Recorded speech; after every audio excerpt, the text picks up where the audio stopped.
y aceptado la invitación para estar aquí con nosotros en la barra de programación de actualizandome.com, en donde pues es para nosotros un gustazo contar con un excelente colega en la materia legal. Rápidamente les comentaré que nuestro compañero Johnny es licenciado en Derecho, egresado de la Escuela Superior de Leyes en Cancún, Quintana Roo, ya con más de 10 años de experiencia en la materia fiscal, con especialidad en Justicia Administrativa por el Centro de Estudios Superiores de la Materia, en materia de Derecho Fiscal y Administrativo del Tribunal Federal de Justicia Administrativa. Tiene maestría en Derecho Fiscal por parte del Instituto de Estudios Universitarios. Es doctorante en Derecho por parte de la Universidad Cristóbal Colón, en colaboración con el Instituto de Investigaciones Jurídicas de la UNAM. Asimismo, pues cuenta con diplomados en materia de Derecho de Amparo por la Casa de la Cultura Jurídica de Jurídica Ministro Andrés Quintana Roo.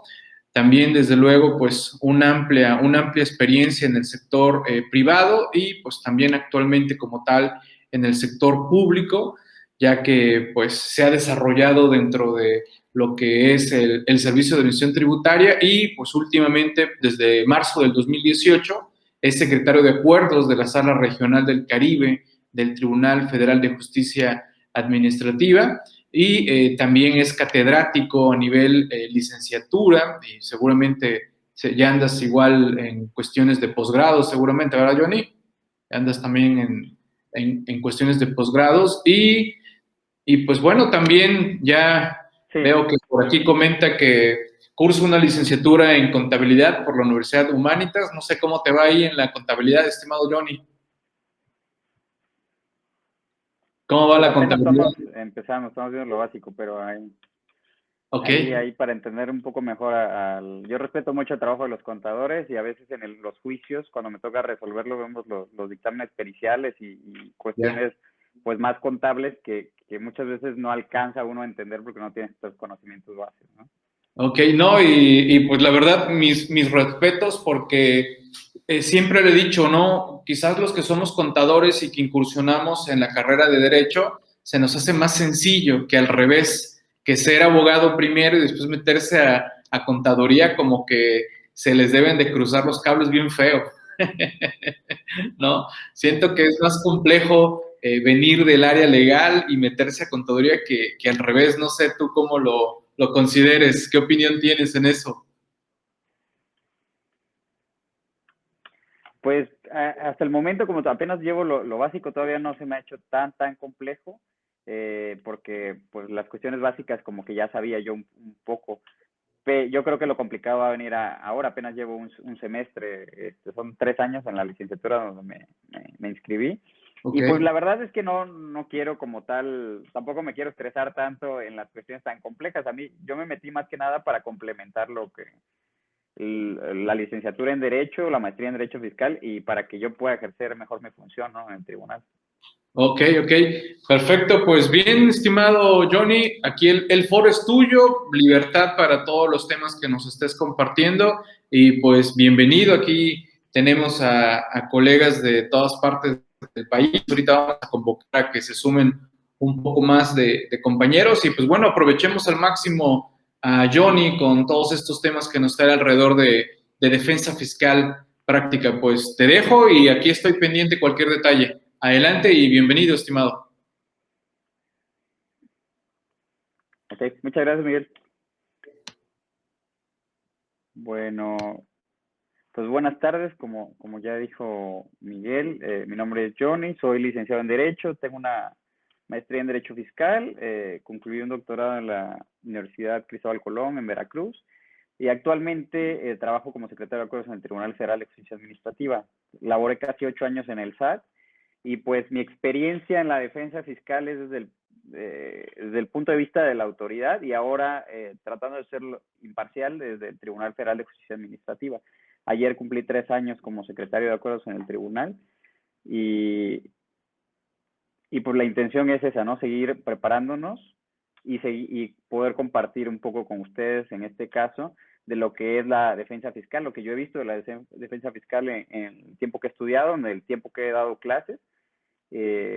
Como dijo Miguel, me desempeño también como catedrático en la Universidad Anáhuac Cancún, aquí en en el estado de Quintana Roo, y también he dado clases a nivel maestría y a nivel diplomado. Entonces, bueno, les mando saludos a todos. Muchas gracias por estar atentos. Espero que les pueda aportar algo hoy, ¿no? Entonces, yo quiero empezar hoy, que es la primera plática, la primera charla, con algunas cuestiones, pues, básicas.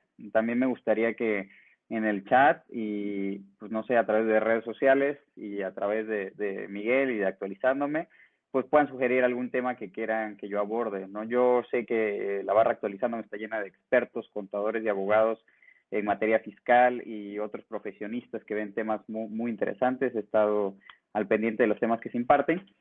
Pero tal vez yo pudiera abordar alguno de esos temas desde el punto de vista, pues, del SAT, ya que estuve 8 años ahí, estuve 5 años en la administración local jurídica de Cancún y 3 años como subadministrador de auditoría en Veracruz. Entonces, desde el punto de vista de la autoridad, o ahora desde el punto de vista del Tribunal Federal de Justicia Administrativa, podría tal vez aportar pues algunas de mis experiencias, ¿no? Entonces, quisiera empezar hablando un poco respecto a la defensa fiscal.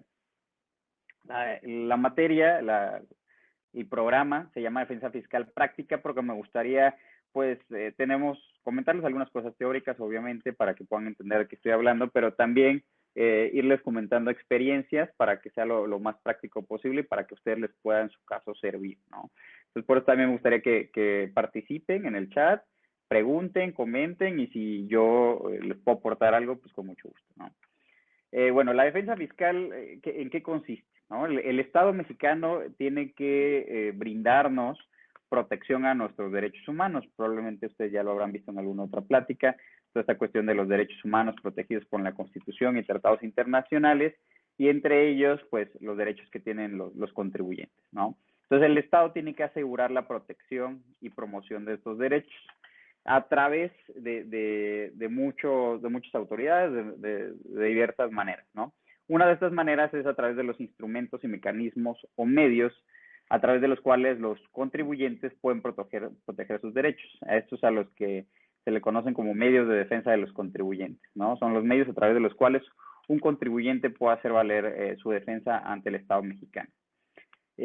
¿Cuándo lo vas a hacer valer? Pues cuando tú consideres que el acto de la autoridad, que el acto del SAT, del IMSS, del Infonavit, son las autoridades fiscales principales en nuestro país, te violaron algún derecho, ¿no? Consideras que su actuación es ilegal, entonces haces valer un medio de defensa.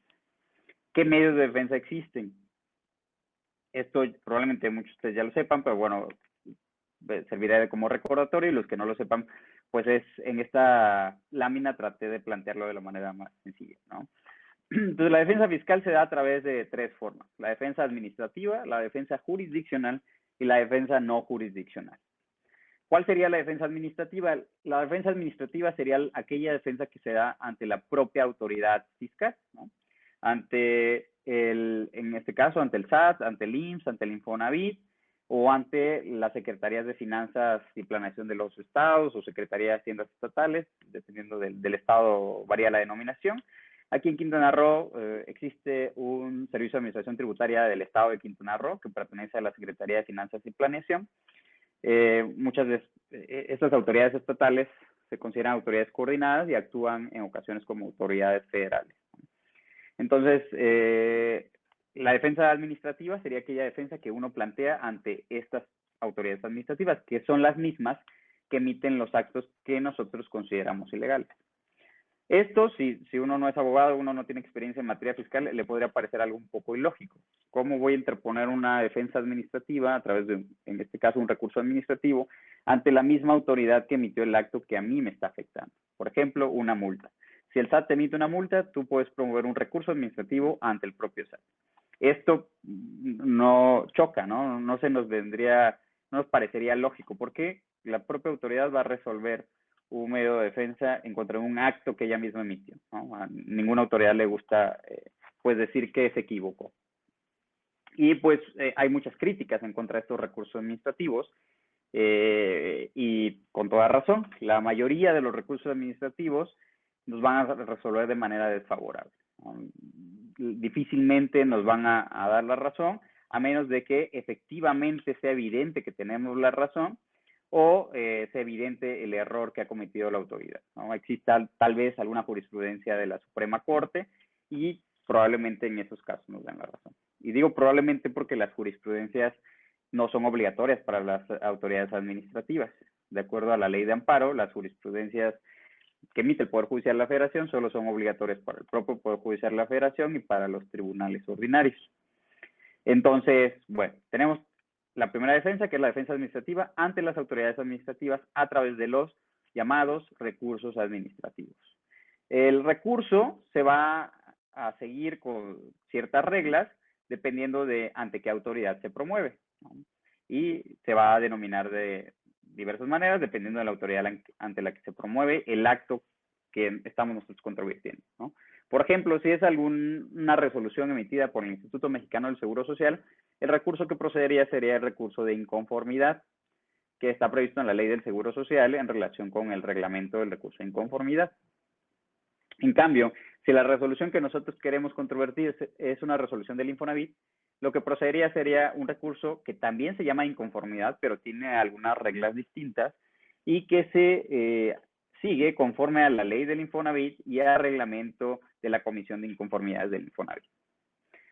Por otra parte, si nosotros lo que queremos es pelear, controvertir alguna resolución que emitió el SAT o alguna autoridad coordinada, podemos presentar un recurso de revocación que está previsto en el Código Fiscal de la Federación. Las reglas, aunque son similares, tienen algunas diferencias, ¿no?, en cada uno de estos recursos. Aquí en el recuadro, donde dice revocación, puse SAT, IMSS e Infonavit, porque tratándose de actos de cobro, que probablemente la mayoría de ustedes conozcan como PAE, Procedimiento Administrativo de Ejecución, tratándose de actos del PAE, el IMSS sigue su propio PAE, el Infonavit también, y cuando son actos de PAE no procede la inconformidad, sino lo que procede es el recurso de revocación, conforme al Código Fiscal de la Federación, solo que ante una autoridad diferente. Si es un acto de PAE del SAT, pues procederá ante el propio SAT. Si es un acto de PAE del IMSS, procederá ante el propio IMSS, por ejemplo, ¿no?, conforme a las reglas del Código Fiscal de la Federación. Les digo, si alguien quiere comentar algo, pues puede irlo comentando. La intención en estos primeros programas es ir explicando, pues brevemente, en qué consiste cada uno de estos recursos y pues comentando algunas jurisprudencias y algunas experiencias que he tenido yo desde el tribunal en sentencias o dentro del SAT, ¿no? En cuanto a la defensa jurisdiccional es básicamente dos juicios, ¿no? O existen dos medios de defensa jurisdiccionales, que son el juicio de nulidad, que su nombre correcto es Juicio Contencioso Administrativo Federal, conocido como juicio de nulidad. Se le conoce comúnmente como juicio de nulidad, aunque en la ley pues no se le denomina de esa manera. Se le conoce así porque de inicio el juicio de nulidad, cuando fue creado hace bastantes años, creo que por ahí en 1937, la intención era que se declararan las nulidades de los actos administrativos y era lo único que se podía lograr con el juicio, por lo tanto se le conocía de esa manera. Hoy en día el juicio contencioso administrativo tiene un alcance mayor, no nada más permite que se declare la nulidad de algún acto administrativo, sino que también permite que se reconozca algún derecho subjetivo y se puede ordenar a la autoridad que haga o deje de hacer alguna cosa, ¿no? Por ejemplo, en materia 69 se le puede ordenar a la autoridad que retire alguna publicación o que publique determinada situación. En materia de devoluciones, que le regrese tal cantidad. Si uno pelea alguna multa, por ejemplo, de cualquier autoridad y demuestra que la pagó, se le ordena a la autoridad que regrese la cantidad que pagó por esa multa. Eso antes no se podía. Antes solo se declaraba la nulidad de la multa y uno tenía que hacer un trámite de devolución que pues era más tardado para el contribuyente, ¿no? Hoy en día pues el juicio es un poco más eficaz. Además del juicio contencioso administrativo que se ventila y que conoce el Tribunal Federal de Justicia Administrativa, que tiene presencia en toda la República a través de sus salas regionales, existe lo que se conoce como el juicio de amparo. Conforme a la ley de amparo, existen dos tipos de amparo, el amparo indirecto y el amparo directo. En materia fiscal, podemos promover los dos dependiendo del tipo de acto. Se trata de un amparo directo cuando es alguna sentencia emitida por el Tribunal Federal de Justicia Administrativa, lo que queremos controvertir. Y se trata de amparo indirecto cuando es algún acto emitido por la propia autoridad fiscal que contraviene los derechos humanos previstos en la Constitución y respecto del cual no procede el juicio contencioso o el recurso administrativo, o en dado caso que procedan ambos, ¿no? Hay algunas excepciones. Por último, tenemos como un medio de defensa, considerado dentro de la defensa fiscal, a la defensa no jurisdiccional. ¿Cuál es la defensa no jurisdiccional? Probablemente pues todos la conozcan. Es aquella que se lleva a cabo ante la PRODECON. La PRODECON, como bien sabrán, lleva a cabo varios servicios. Algunos de ellos son asesoría, cuando tiene uno alguna duda, alguna interrogante en cuanto a algún trámite fiscal, algunos requisitos. Otro de ellos es la representación legal, cuando tienen algún acto de autoridad que se considera ilegal y el contribuyente no tiene los medios económicos para hacerse valer de algún abogado.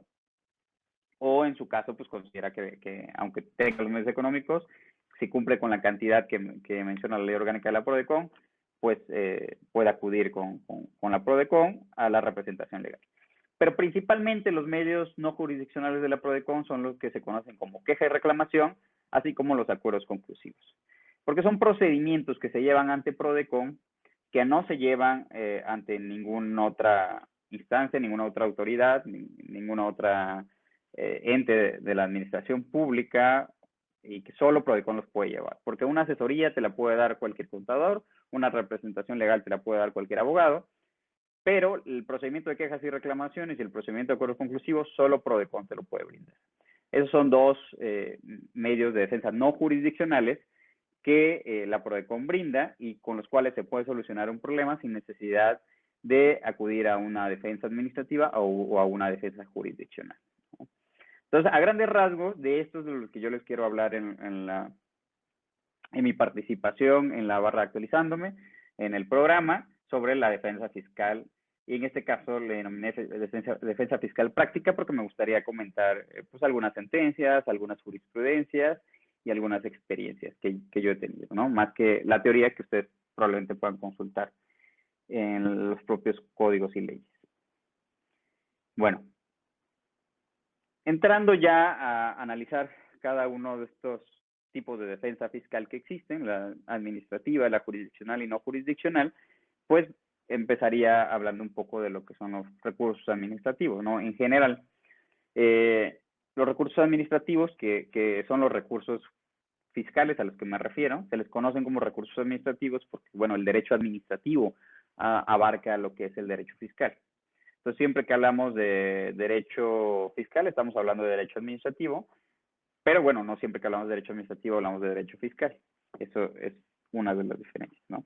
Bueno, entonces, el recurso administrativo son aquellos medios de defensa que ya vimos no son jurisdiccionales, que se llevan a cabo ante la propia autoridad administrativa y que a los cuales disponen los particulares que consideren que el acto de autoridad les afecta de alguna u otra manera, viola alguno de los derechos previstos en la Constitución, viola alguno de los artículos previstos en Código Fiscal de la Federación, la Ley del Seguro Social y sus reglamentos, la Ley del Infonavit y sus reglamentos, dependiendo de la autoridad que lo haya emitido, ¿no? Entonces, el recurso administrativo sirve para que la misma autoridad, ¿no? El SAT, el IMSS o el Infonavit, dentro de la autoridad, ya sea que exista una unidad administrativa específica que resuelva el recurso, o sea, el superior jerárquico de la que nos emitió la resolución, pues esta autoridad pueda revisar el acto y en su caso, después de revisarlo, si detecta que hay alguna irregularidad, pues lo pueda revocar, lo pueda modificar, lo pueda anular y en el caso, pues, demostrar, ¿no? Bueno, reconocer, perdón, que existe alguna ilegalidad en ese acto administrativo conforme a los argumentos que nosotros le estamos planteando. Recuerden también que en materia administrativa no hay suplencia de la deficiencia de la queja y la autoridad administrativa nunca nos va a ayudar. Si ustedes no plantean bien sus argumentos, nunca les va a dar la razón. Y si los plantean bien, tampoco es garantía, ya habíamos comentado de ello. Si se trata de interpretación de alguna norma, casi al 100% no les van a dar la razón, porque, bueno, la autoridad generalmente sigue sus procedimientos y emite sus resoluciones con base en sus propios lineamientos. Yo creo que luego eso es algo que a veces a los abogados litigantes y a los contadores y a los contribuyentes se les olvida que, bueno, la autoridad hace todo y en específico el SAT hace todo con base en manuales, lineamientos estrategias, que es más que nada la interpretación que ya hizo la propia autoridad de las reformas fiscales y de lo que está en ley. Entonces, difícilmente lo que hace la autoridad va a cambiar en un recurso administrativo. ¿Por qué? Porque ya está depurado, ya está delimitado de alguna manera desde áreas centrales, desde México, ¿no? Entonces, casi todo lo que hace la autoridad se hace con base en lineamientos. De hecho, en auditoría, cuando yo estaba ahí, estábamos certificados con la norma ISO, y la norma ISO, pues, te certifican cuando sigues ciertos procedimientos, ¿no? Nosotros seguíamos ciertos procesos internos para emitir un acto administrativo. Y entre esos procesos, pues, implicaba, por ejemplo, que un acta final de visita domiciliaria fuera emitido, un proyecto del acta final fuera emitido por el área operativa y se pasara a mi área, que era la subadministración de procedimientos legales, para un visto bueno, se pasaba un borrador. El borrador era revisado, en su caso corregido, modificado y se regresaba. Se le hacían las correcciones que fueran necesarias y se pasaba ya, en su caso, a levantarse el acta correspondiente, ¿no? Comenta Adrián de la Ciudad de México, muchos utilizan estos recursos solo para ganar tiempo cuando saben de qué pie están cojeando y para el tema de la garantía. Sí, la realidad es que el recurso administrativo también es muy noble, tiene muchos beneficios que la intención también es, pues, comentárselos. Algunos de los recursos administrativos tienen los recursos administrativos en general tienen la ventaja, como comenta Adrián, de la garantía. Y es algo que muchos litigantes cuidan al momento de interponer un medio de defensa, porque si existe en controversia un crédito fiscal, muy probablemente la autoridad te va a tratar de ejecutar ese crédito fiscal a través de un procedimiento de cobro. Entonces, si tú te vas a juicio, vas a tener que garantizar el procedimiento, el crédito fiscal. Y si tú te vas a un recurso administrativo, conforme al Código Fiscal de la Federación, mientras dure el recurso administrativo, no es necesario que garantices el crédito fiscal. Entonces, pues, podrías ganar tiempo en cuanto a la garantía, como dice Adrián. Tiene otras ventajas y la intención es que la veamos todas. La principal, bueno, otras de las grandes ventajas, desde mi punto de vista, es materia de las pruebas, ¿no? Lo que comenta Miguel de la litis abierta. Si la materia de las pruebas básicamente te deja que sí o sí tienes que presentar el recurso administrativo si no has presentado esas pruebas, ¿no? Que es lo que comenta Miguel. Si tú tienes pruebas nuevas que no presentaste, por ejemplo, en la visita domiciliaria, no te puedes ir directamente a juicio, porque si te vas directamente al juicio y presentas esas pruebas, conforme a una jurisprudencia de la Corte, el tribunal te va a decir, no te las puedo valorar, porque las debiste haber aportado en la visita domiciliaria, porque las tenías, siempre y cuando esas pruebas sean de fecha anterior o a la visita. Si son posterior a la visita, son pruebas que se consideran supervenientes y sí se pueden aportar. Pero si son anteriores, por ejemplo, un contrato que por error humano no se aportó en la visita domiciliaria, pero era un contrato necesario, ahora, para que tú la puedas meter a la controversia y pueda ser analizado en el medio de defensa, necesariamente tendrías que agotar el recurso administrativo, porque en el recurso administrativo sí puedes aportar esa prueba y va a ser válido.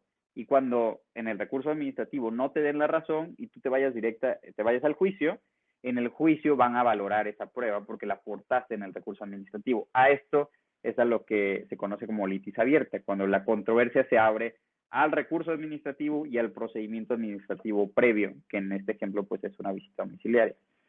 Y más adelante, cuando les comente más a detalle el recurso de revocación, les voy a hablar un poco más de la litis abierta. Pero bueno, lo que yo estaba comentando es que el recurso administrativo tiene sus ventajas, tiene sus desventajas, pero si a nosotros no nos conviene el recurso por alguna de estas ventajas, tendríamos que sopesar, valorar bien si en realidad queremos interponer el recurso administrativo, si nos conviene. Yo sé que luego hay abogados que cobran también por tiempo, entonces pues van a tardar más para que cobren más, pero en realidad en el recurso administrativo la mayoría de las veces no les van a dar la razón. Les digo, si ya hay jurisprudencia de la Corte, pudiera ser que sí. Si es evidente la ilegalidad, muy probablemente sí. También depende mucho la relación que exista entre jurídica y las áreas operativas, en este caso aduana, servicio al contribuyente, recaudación, auditoría. porque bueno, a mí también me tocó ver que muchas veces era por ayudar, ¿no? Cuando se daba una ilegalidad evidente en el acto, pues si la propia jurídica revocaba el acto, significaría reconocer que, no sé, por decir un ejemplo, recaudación hizo mal algo, ¿no? Y lo hizo tan mal que jurídica lo advirtió, ¿no? Entonces, muchas veces por protegerse a ellos mismos, los administradores de las áreas, no, y por apoyarse, pues aunque la ilegalidad fuera evidente, pues en jurídica se confirmaba el acto, ¿no? Al final de cuentas, el contribuyente tenía el juicio de nulidad y ahí era donde se advertía. Muchas veces jurídica sí revocaba las actuaciones cuando igual se trataban de actuaciones recurrentes, de ilegalidades recurrentes, y considerando muchas veces que jurídica, como cualquiera de las autoridades administrativas, trabajaba con metas. Entonces, si jurídica tiene 100 juicios y pierde 80, significaría a nivel república, en el SAT, que esa jurídica no está haciendo bien su trabajo, porque en el SAT te miden con números. Entonces, si por ejemplo la jurídica de, no sé, de Monterrey, de 100 juicios pierde 80, esto significaría que no es muy buena. Y van a cambiar al administrador y van a correr a alguien y no sé. Si esa jurídica gana muchos juicios, ¿no? Pues significa que es muy buena. Y estos números se hacen también por los sistemas. El SAT maneja sistemas en todos, incluido jurídica, ¿no? Sus sentencias la capturan, sus acuerdos de admisiones, a jurídica le convienen los números. Y las sentencias que a jurídica le benefician son las valideces y los sobreseimientos. Entonces, muchas veces, por eso es que también jurídica prefiere revocar los actos cuando son evidentemente ilegales, porque no le conviene que lleguen a juicio y que en juicio se pierdan, porque es número desfavorable para jurídica. Y en el SAT, cada administrador pues es un mundo, ¿no? Cada administración son, digamos, amigos y rivales, porque al final de cuentas no los califican como el SAT de Veracruz o el SAT de Monterrey o el SAT de Cancún, sino califican a jurídica de Cancún, auditoría de Cancún. Entonces cada uno pues vela por sus propios intereses, ¿no? Por sus propios números. Entonces a mí me tocó ver también jurídica que a pesar de que el administrador de auditoría le decía que para él su actuación estaba bien, pues jurídica, cuidando sus números, revocaba muchas veces las actuaciones de auditoría, ¿no? Y así pasaba con las otras dependencias. Entonces depende mucho depende de muchos factores si te dan o no te dan la razón en un recurso administrativo. Pero bueno, entonces una de las ventajas del recurso administrativo también, como bien decían, pues es ganar tiempo. Suponiendo que yo soy abogado litigante y mi cliente me llega en el día 25, para el recurso de revocación se tienen 30 días y para el juicio de nulidad también se tienen 30 días. Si me llega en el día 25, yo tengo pocos días para preparar la defensa. Entonces, ¿qué haría yo? Pues interponer un recurso de revocación, solo para ganar tiempo, porque aunque en el recurso de revocación yo haga valer un solo agravio, en el juicio yo puedo hacer valer 20, 30, 40 agravios, puedo ampliar mi defensa y no es ilegal. Se permite, está permitido en ley y hay jurisprudencia que lo señala. Entonces muchas veces es precisamente también para poder ampliar la defensa, poder preparar una mejor defensa, aunque yo sepa que en el recurso administrativo no me van a dar la razón, ¿no? Entonces, eso es bueno. Y bueno, entonces, como les comentaba hace rato, el recurso administrativo es parte de la defensa administrativa. No implica la realización de una función jurisdiccional porque como tal no se lleva una contienda. En un recurso administrativo solo es una cuestión lineal, solo está la autoridad y está el contribuyente. No te estás peleando con nadie, es básicamente ir con la autoridad y decirle, mira, te equivocaste, y le planteas por qué se equivocó y la autoridad puede decir si me equivoqué o no me equivoqué. Pero no hay una contienda, a diferencia de en un medio de control jurisdiccional, donde hay una contienda y hay un tercero imparcial, que en este caso es el Tribunal Federal de Justicia Administrativa, que va a escuchar a las partes y que se va a inclinar por la parte que a su consideración pues tenga razón, ¿no? Entonces, bueno, el recurso administrativo es un mero control interno de la legalidad de la propia administración para que pues sus actos sean más eficaces. La intención de la creación de los recursos administrativos es que pues, la autoridad pudiera corregir sus errores antes de que se llegara a un juicio, con la finalidad de evitar gastos innecesarios para la autoridad. Muchas veces, por ejemplo, no sé, se pelea, es una multa de 10,000 pesos, se pelean recurso administrativo, no le dan la razón, se va a juicio, y bueno, por un crédito fiscal de 10,000 pesos ya se llevó un año entre el juicio y el recurso, se gastó papel, se gastó abogados del fisco, entonces muchas veces es mucho gasto para la propia autoridad, y desde mi punto de vista, porque la intención del recurso era ese, es que se solucionaran cuestiones desde la propia autoridad administrativa sin necesidad que llegaran dice, es un tipo de acuerdo conclusivo sin intervención del PRODECON. Así debería ser, desde mi punto de vista, pero como les digo que se miden números en el SAT y en la mayoría de las autoridades, pues se pierde la finalidad, ¿no? Entonces, muchas veces no es tanto como que se ve mal en jurídica si de 100 recursos se revocan 30 o 40, ¿no? Se dirían por qué están revocando, ya se pedirían informes a las otras autoridades y puede entrar en un conflicto entre jurídica y las otras áreas.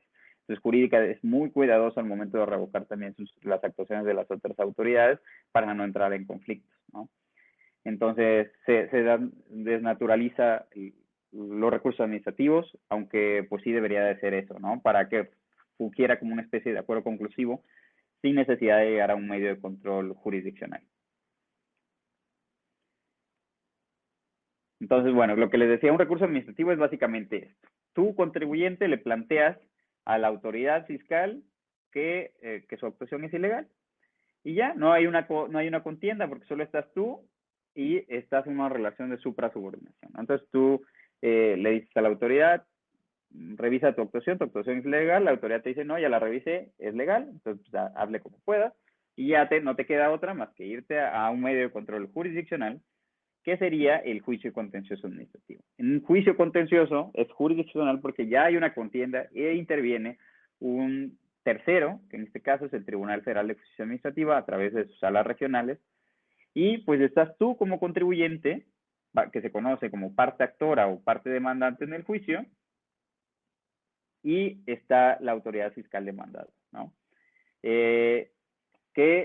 La autoridad fiscal demandada puede ser el SAT, el IMSS, el Infonavit, dependiendo de quién emitió la actuación, ¿no? Aquí sí hay una contienda, y aquí tú vas a decir, la resolución está mal, y la autoridad va a decir, no, la resolución está bien, los dos van a aportar pruebas, los dos van a presentar argumentos, los dos pueden ofrecer periciales, y las demás pruebas que se aporten, que se permiten en el juicio contencioso, y en dado caso, llegado el momento, el tribunal va a analizar las pruebas, los argumentos, los elementos que obren en el expediente, y va a tener que dar la razón a una u otra parte.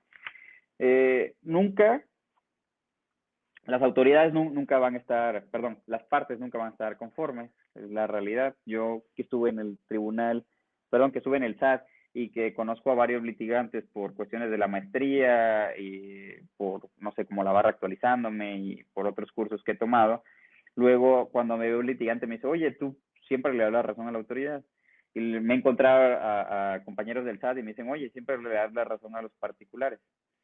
Cuando, bueno, primero hay que aclarar que yo no emito la sentencia, o sea, yo proyecto sentencias, pero quien toma la decisión son los magistrados al final. Si es un juicio sumario, es el magistrado instructor, y si es un juicio ordinario, pues son los 3 magistrados. Yo simplemente proyecto, mi proyecto puede ser aprobado o no puede ser aprobado, pero yo no soy el que toma la decisión. Eso por una parte. Y por otra parte, le digo, como bien dice Miguel, pues sí, cada quien ve su propia historia, ¿no? Y pasa. O sea, porque les digo que me han dicho luego los litigantes, es que tú pura validez das. Y luego cuando me encuentro los del SAT o otras autoridades, no, pues es que ustedes puras nulidades dan. Y pues no se trata de eso, en realidad, por lo menos lo que yo he visto, muchas veces nos equivocamos, ¿no? Como cualquier abogado, como cualquier humano, pero lo que intentamos en el tribunal es resolver de manera objetiva, imparcial, los criterios, ustedes que se dedican a la materia fiscal. Miguel dice que trae la camisa del SAT. No, tratamos de ser imparciales. Ahí en la ponencia hemos sacado muchas nulidades, incluso millonarias, del SAT, porque consideramos que están mal, ¿no? Y al final las partes tienen sus medios de defensa, su siguiente medio de defensa jurisdiccional, que es el amparo, en este caso el amparo directo. Y bueno, en el amparo directo, el particular puede hacer valer sus argumentos si es que considera que nuestra sentencia esté mal, y la autoridad, en lugar del amparo directo, tiene un medio de defensa que se conoce como revisión fiscal, le conocen los tribunales colegiados, y a través de esta revisión fiscal, que no procede en todos los casos, la autoridad se puede defender, ¿no? Entonces, a mí me ha tocado ver que en nuestro tribunal la autoridad gana las revisiones fiscales o los particulares ganan el amparo. No siempre. De hecho, nosotros creo que hasta el año pasado nuestra efectividad por números de nuestras sentencias era un 98% más o menos. Significaba que de cada 100 sentencias de nosotros, pues 2 eran revocadas por el tribunal colegiado. Y muchas veces es por cuestión de criterio, ¿no? Porque pues no siempre se comparten los mismos criterios en el 69, por ejemplo, teníamos lo de la resolución antes de la jurisprudencia, que si era 5 días, que si era 30 días, que si eran 5 años. Entonces, pues variaba el criterio dependiendo de cada sala. Y así varía en otros aspectos, ¿no? En cuanto al, por ejemplo, la valoración de las pruebas de los visitadores, hay salas que dicen que los visitadores no pueden valorar, ¿no? En las actas de visita, y yo vi sentencias de sala superior que decía que sí, que no es como tal propiamente una valoración en la resolución, sino que tienen que analizarlas y no cómo se dan a conocer hechos y omisiones. Entonces luego son cuestiones de criterio. Pero en el tribunal esa es su función, tratar de ser imparcial, y pues no es la sentencia definitiva. Al final uno puede agotar otro medio de control, ¿no? Entonces, pues este es un medio de defensa jurisdiccional, que es el juicio contencioso. Después, ¿qué seguiría? Una de las ventajas de los medios de defensa administrativos y jurisdiccionales es que son optativos, ¿no? Uno decide si interpone el recurso administrativo o si se va directamente al juicio contencioso. Aquí va a depender muchas veces de la estrategia, ¿no? Acabamos de comentar que va a haber ocasiones donde te convenga interponer un recurso administrativo y otras ocasiones donde pues directamente puedas acudir al juicio de nulidad sin agotar el recurso administrativo, porque sería solo perder tiempo. Entonces va a depender de cada caso en concreto, y para eso es bueno tener el asesoramiento de un abogado fiscalista que sepa, ¿no? De todas estas estrategias, porque también me ha tocado ver en el tribunal que llegan a litigar gente que no sabe de fiscal, que tal vez sean muy buenos abogados en civil, mercantil, laboral o en alguna otra materia, y pues hay que ser un poco humildes y pensar, ¿no? Que no sabemos de todo, y es bueno no saber de todo. Debemos especializarnos en algo y desarrollar esas habilidades en cierta materia. Pero sí me ha tocado ver que se pierden juicios por una mala defensa, porque el abogado en la demanda no señaló correo electrónico y el tribunal le requirió a través de correo electrónico y no cumplió el requerimiento y se le tuvo por no presentar la demanda, o se le desechó la demanda o así. Y lo mismo pasa con las autoridades. Me ha tocado ver autoridades que por una mala defensa no adjuntan el expediente, presentan la demanda de manera extemporánea, no presentan las pruebas, no cumplen los requerimientos, no señalan los correos, etcétera, ¿no? Pasa en los dos lados, ¿no? Obviamente, o bueno, probablemente ustedes sepan que el juicio, aunque en teoría debería ser imparcial, las reglas del juego son en la mayoría favorables a la autoridad, ¿no? Te dice la Ley Federal de Procedimiento Contencioso Administrativo, si la autoridad no contesta la demanda, se van a tener por cierto los hechos de la actora, a menos de que con las pruebas se demuestre lo contrario. Es decir, que si en el juicio ya está la resolución impugnada y algunos otros documentos del acto administrativo, del procedimiento del que deriva, aunque la autoridad no conteste, el tribunal no te va a dar la razón. Tendría que analizar esas actuaciones, y si a consideración del tribunal no tienes la razón, aunque la autoridad no haya contestado, pues vas a perder el juicio, ¿no? A diferencia de otras materias que si la autoridad no contesta o alguna de las partes no contesta, el juicio se va en rebeldía y pues gana la otra parte. Aquí el juicio contencioso es un poco injusto, porque muchas de las veces la autoridad no contesta o no aporta pruebas y aún así pues el juicio no lo pierde, ¿no? Entonces, ¿cuándo tú podrías interponer un recurso administrativo? Pues hemos comentado cuando tú como contribuyente, como justiciable, consideres que el acto o resolución de la autoridad administrativa es ilegal y que por lo tanto puedes hacer valer alguno de estos medios de defensa, ¿no? En materia administrativa ya les comenté que los tres recursos administrativos fiscales, los más populares es el revocación ante el SAT, el de inconformidad ante el IMSS y el de inconformidad ante el Infonavit, que aunque se llaman iguales son recursos diferentes. Hay un recurso administrativo también muy popular que es la revisión administrativa con base en la Ley Federal de Procedimiento Administrativo, pero ese no es un recurso o no es un medio de defensa fiscal, solo es administrativo, pero pues también es muy popular y muy socorrido en materia administrativa y hay muchos juicios de eso ante el Tribunal Federal de Justicia Administrativa, porque procede contra actuaciones como de Profeco, como el INAI, como Conagua y algunas otras autoridades administrativas. Bueno, en términos generales, hoy les estoy hablando un poco en términos generales y en 15 días les hablaré un poco más a detalle del recurso de revocación y de algunas otras cuestiones del recurso de revocación, algunas jurisprudencias y algunas sentencias que les voy a traer del recurso de revocación, que desde mi punto de vista son interesantes. Igual ustedes, si gustan acompañarme, pueden comentar también o traer algunas de sus experiencias, ¿no? Muchas veces cuando yo doy clase en maestría o diplomado, les comento que participen mucho los que ya tienen experiencia en la materia, porque pues muchas veces se aprende más de la experiencia de todos, ¿no? Que del propio expositor. Tal vez la mayoría de lo que yo estoy diciendo, todo lo que yo estoy diciendo ya ustedes lo saben. Entonces la participación es importante. Entonces, bueno, ¿cuáles son las formalidades que deben cumplirse para promover un recurso administrativo? En general las formalidades son muy similares, varían de uno u otro recurso, pero bueno, aunque en teoría el recurso administrativo debería ser lo menos formal posible, porque esa era la intención cuando se creó, cuando fueron creados, es decir, que cualquier persona pudiera promover un recurso administrativo sin necesidad de algún abogado. La realidad es que no pasa eso, ¿no? Los recursos administrativos están llenos de formalidades. Y si no las cumples, te pueden traer como consecuencia que tu recurso administrativo pues te lo tengan por no presentado, te lo desechen, o otras cosas que luego las autoridades administrativas sacan de la manga. Por ejemplo, en una ocasión yo vi que el SAT devolvió un recurso. Aunque el Código Fiscal no tiene previsto la devolución de los recursos, dijo, bueno, tu recurso no procede por esta vía, te lo devuelvo para que lo presentes como tú quieras. Entonces, bueno, hay formalismos que hay que cumplir para que no nos pase eso. Uno de los formalismos es que tiene que constar por escrito. Si es recurso de revocación, tiene que ser a través de buzón tributario. Si es de inconformidad ante el IMSS o ante el Infonavit, todavía puede ser por escrito, pero la intención es que todos sean, hasta donde yo me quedé, todavía sigue siendo por escrito, pero la intención es que a futuro todos sean por buzón tributario.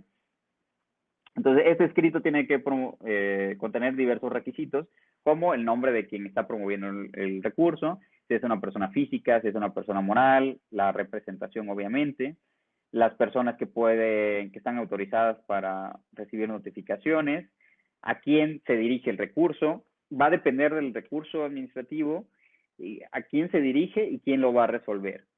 El IMSS y el Infonavit se pueden presentar ante la subdelegación correspondiente, ante la delegación correspondiente, y lo resuelven en un caso el Consejo Consultivo Delegacional, en el caso del IMSS, y en el caso del Infonavit, la Comisión de Inconformidades.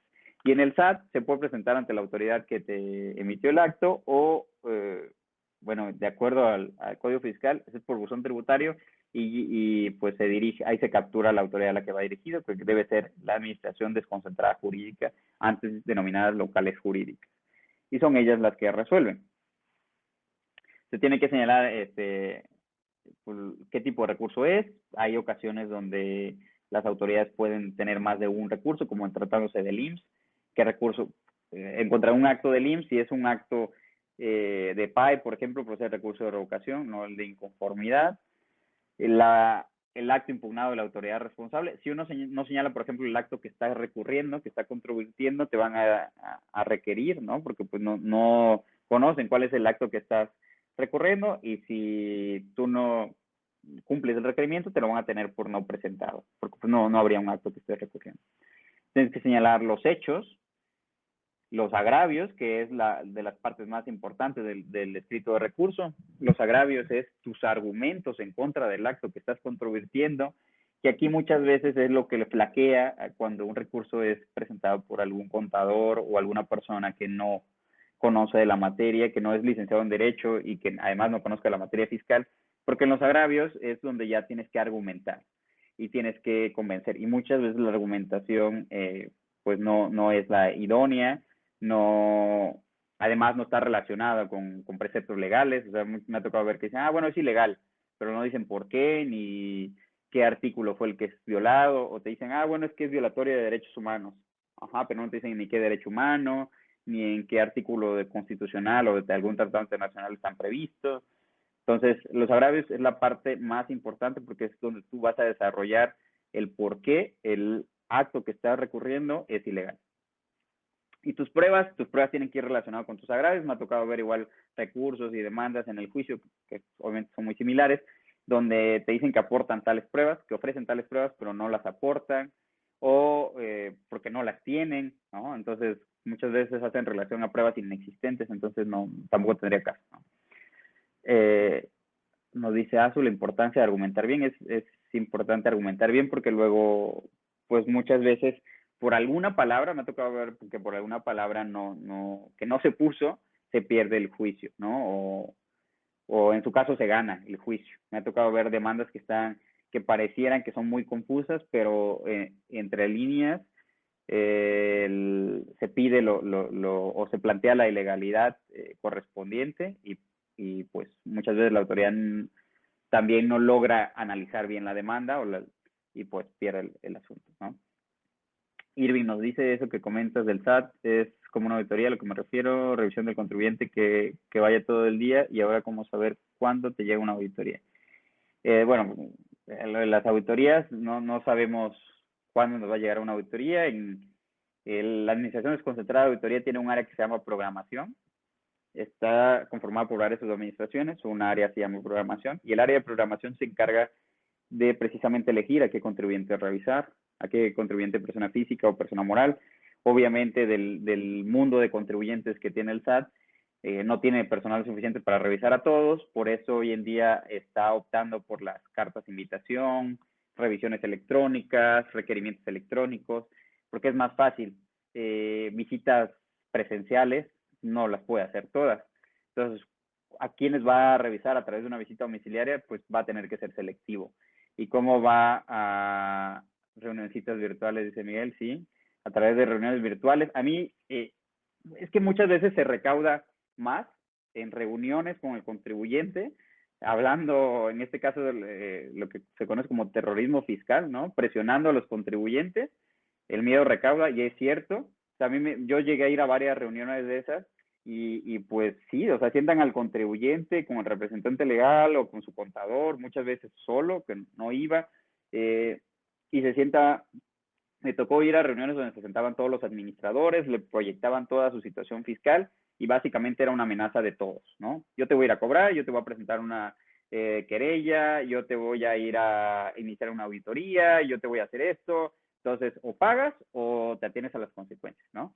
Entonces, eso se dieron cuenta que funcionaba mucho y lo empezaron a replicar en todas las áreas y lo empezaron a replicar a gran escala. Entonces, muchas veces se recaudaba más así que en un acto de fiscalización. Entonces, el miedo recauda y recauda mucho, ¿no? Y ahora con las reformas fiscales en materia, la reforma penal fiscal, que si no pagas y el crédito fiscal excede de 8 millones, me parece, ya pues es delito que amerita prisión preventiva oficiosa y por lo tanto, pues, ¿quién se quiere ir a la cárcel? Pues nadie. Entonces, cuando el fisco te asusta, pues te asusta con todas sus armas y el fisco es la autoridad que más armas tiene.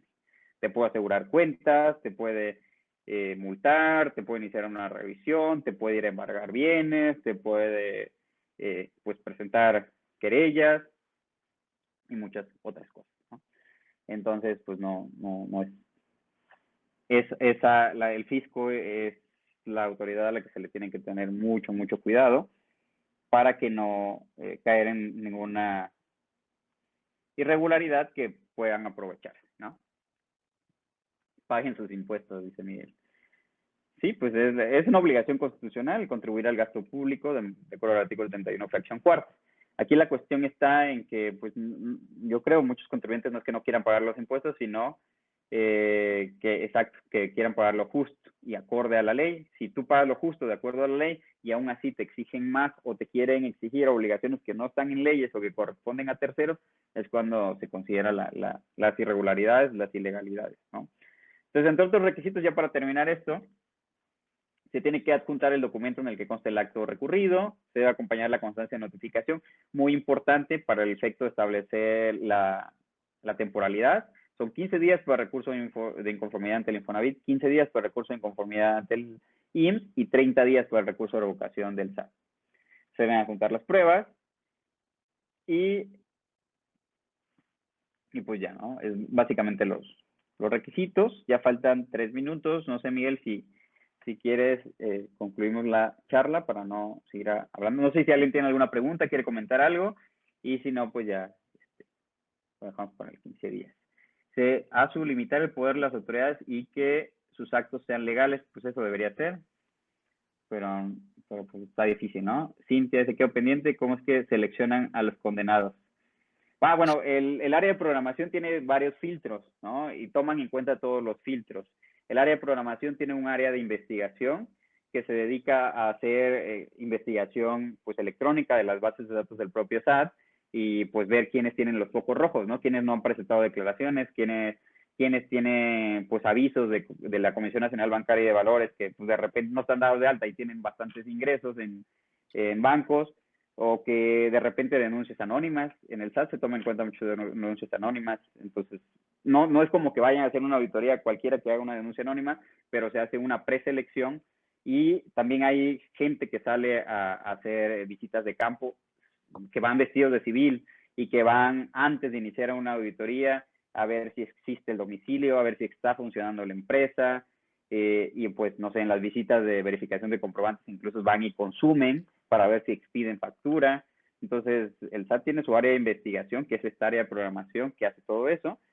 Algunos contribuyentes sí son seleccionados de área central. Desde área central se da indicación, revisa tales contribuyentes, y todos los demás son elegidos localmente con base en todos esos parámetros.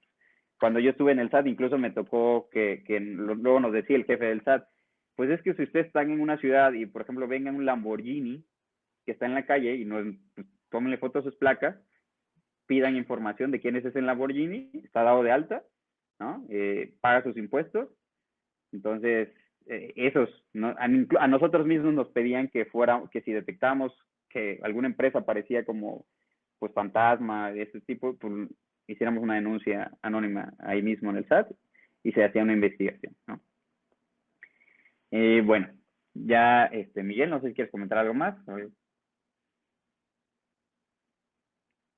La ventaja del horario de 6 a 7 es que si tú requieres un poquito de más tiempo, no hay problema, ya que no hay otro programa de manera posterior, pero pues igual respetando tus tiempos y siendo la primera ocasión, creo que llevas muy buena mecánica de todo lo que nos estás exponiendo y veo que igualmente como que ya se empezaron a animar también a comentarte más cosas aquí los compañeros, ¿no?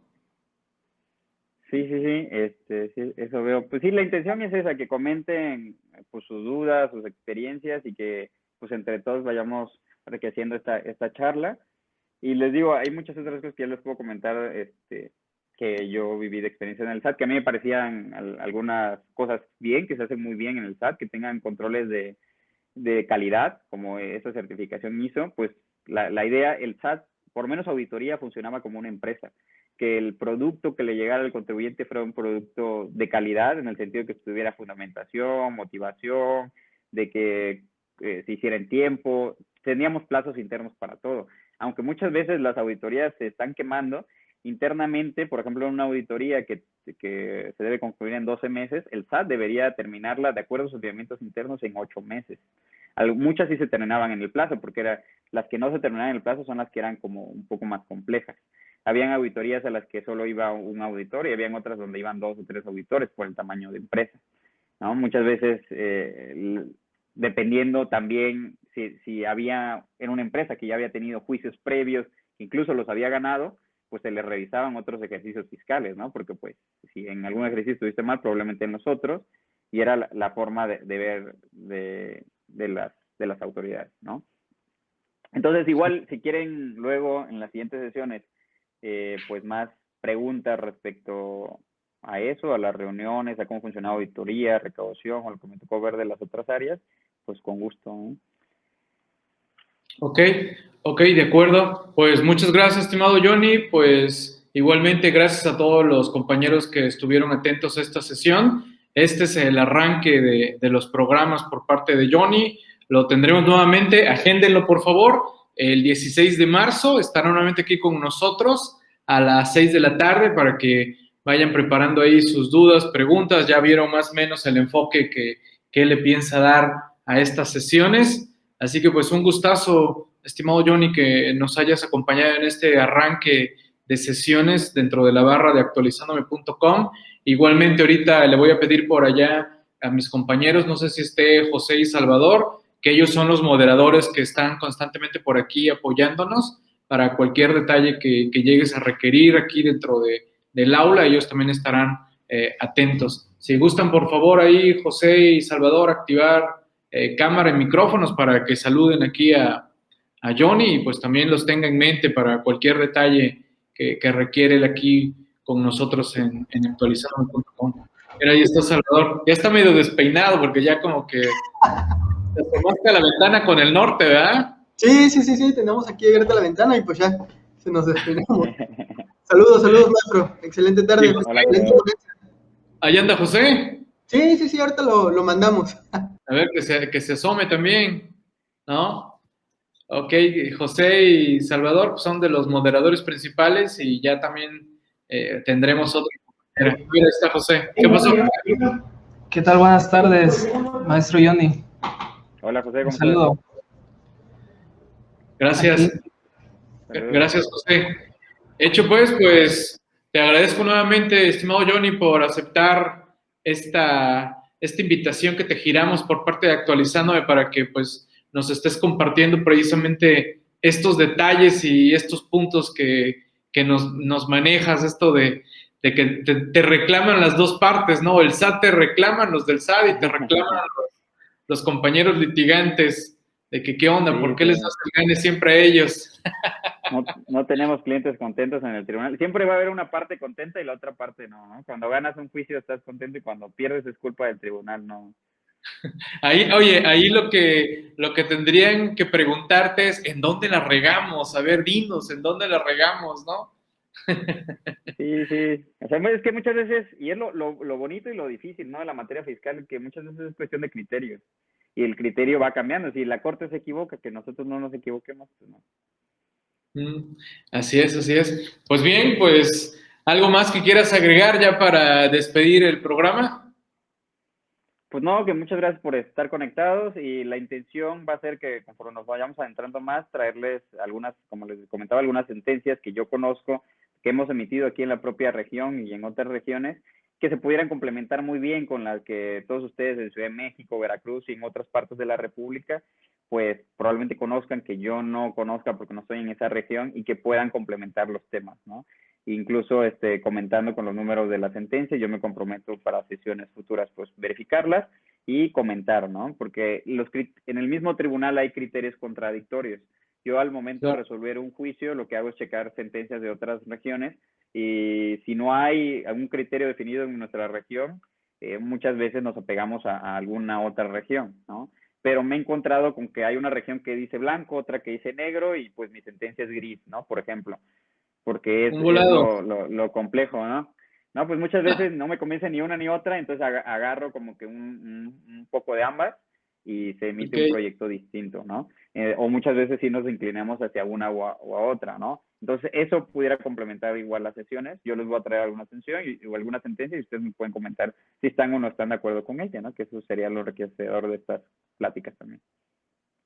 Ok, perfecto. Pues nuevamente muy agradecido de que te sumes con nosotros aquí a comentar estos temas y pues te estaremos esperando dentro de 15 días, para ser exactos, el 16 de marzo a las 6 horas centro, 7 horas ya de Quintana Roo.